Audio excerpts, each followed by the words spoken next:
Assalamualaikum warahmatullahi wabarakatuh. Perkenalkan nama saya Ganggadara Destiano, mewakili kelompok ADCP untuk mempresentasikan hasil diskusi kami. Adapun anggota kelompok kami seperti yang dapat tertera di presentasi, ada saya sendiri Gangga, kemudian ada Yazid, ada Muhammad Bara, dan ada Sido Banji.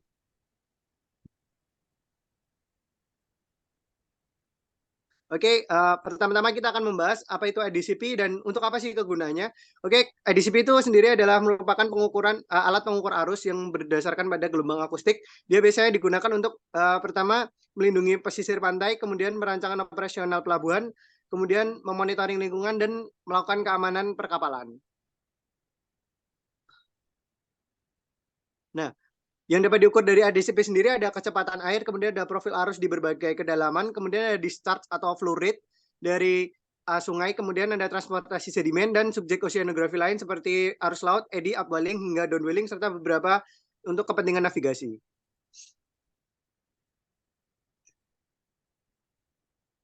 Oke, kelebihan dari ADCP sendiri, yang pertama dia dapat melakukan pengukuran tanpa adanya gangguan, kemudian memiliki cakupan yang tinggi, pengukuran secara kontinu dan menyediakan informasi secara real time, kemudian menampilkan profil kecepatan berdasarkan batas lapisan stratifikasi tertentu, kemudian dapat digunakan dalam jangka waktu yang singkat maupun dalam jangka waktu yang panjang, memiliki pemodelan hidrodinamika dan melakukan validasi dan kalibrasi simulasi, kemudian mengidentifikasikan aliran sekitar bangunan untuk membantu proses konstruksi dan meningkatkan keamanan serta keamanan dan jalur efektif dalam pelayaran.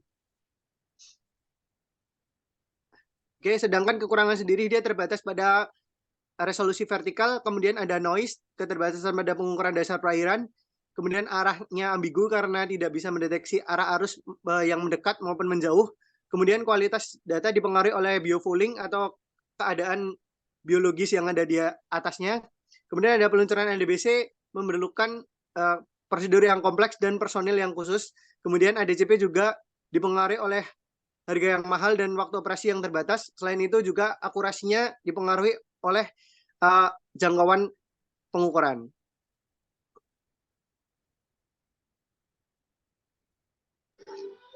Baik, selanjutnya di sini ada cara kerja ADCP. Yang pertama itu emitter suara atau transducer. ADCP memancarkan gelombang suara berfrekuensi tinggi ke arah bawah kapal atau struktur permukaan air. Lalu yang kedua, pantulan gelombang suara tersebut akan bertemu dengan partikel-partikel air yang bergerak seperti plankton atau debu.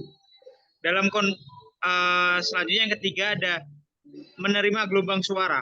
ADCP juga memiliki penerima untuk mendeteksi gelombang suara yang dipantulkan kembali.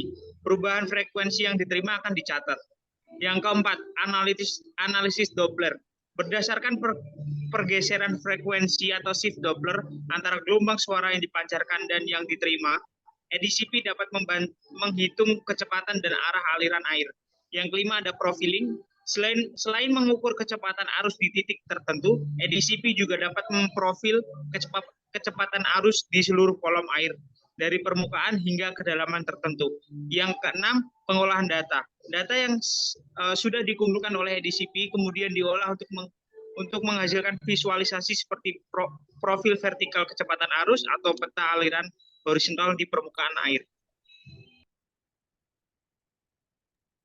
Baik, secara umum komponen ADCP ini terbagi menjadi dua bagian, yaitu profiler dan kontrol. Di mana pada bagian profiler itu meliputi beberapa komponen seperti transducer, sensor suhu, kompas, dan komponen elektronik untuk mengolah sinyal.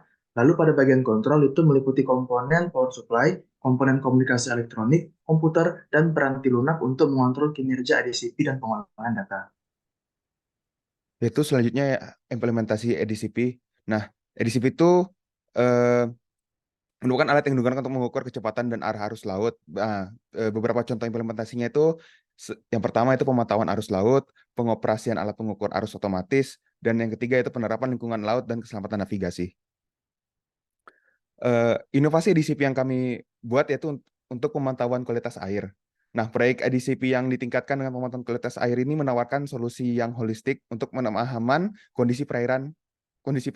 Nah, inovasi kami ini melibatkan penambahan sensor kualitas air, yaitu dengan menambahkan sensor suhu, pH, dan kadar oksigen ke ADCP untuk memantau parameter kualitas air secara simultan. Lalu juga integrasi data kualitas air ke output EDCP dengan cara menggabungkan data kualitas air ke dalam output EDCP untuk memahami korelasi antara arus laut dan faktor-faktor kualitas air. Dan yang ketiga itu peningkatan interface, dengan cara kita meningkatkan interface dengan opsi visualisasi, memudahkan pengguna untuk memantau dan menganalisis data arus dan kualitas air. Lalu juga melibatkan validasi dan korelasi data dengan menekankan pentingnya validasi untuk memastikan keandalan data kualitas air dan menggunakan korelasi untuk mengonfirmasi hubungan antara arus laut dan parameter kualitas air. Yang kelima yaitu pengembangan aplikasi kami mengembangkan aplikasi yang memudahkan pengguna untuk mengakses dan menganalisis data dari EDCP dan sensor kualitas air dengan lebih efisien. Dan juga kami mengaitkan proyek dengan kajian lingkungan dengan kerjasama ahli lingkungan atau dosen untuk mendukung pemahaman yang lebih luas tentang kondisi perairan. Sekian dari kelompok kami. Wassalamualaikum warahmatullahi wabarakatuh.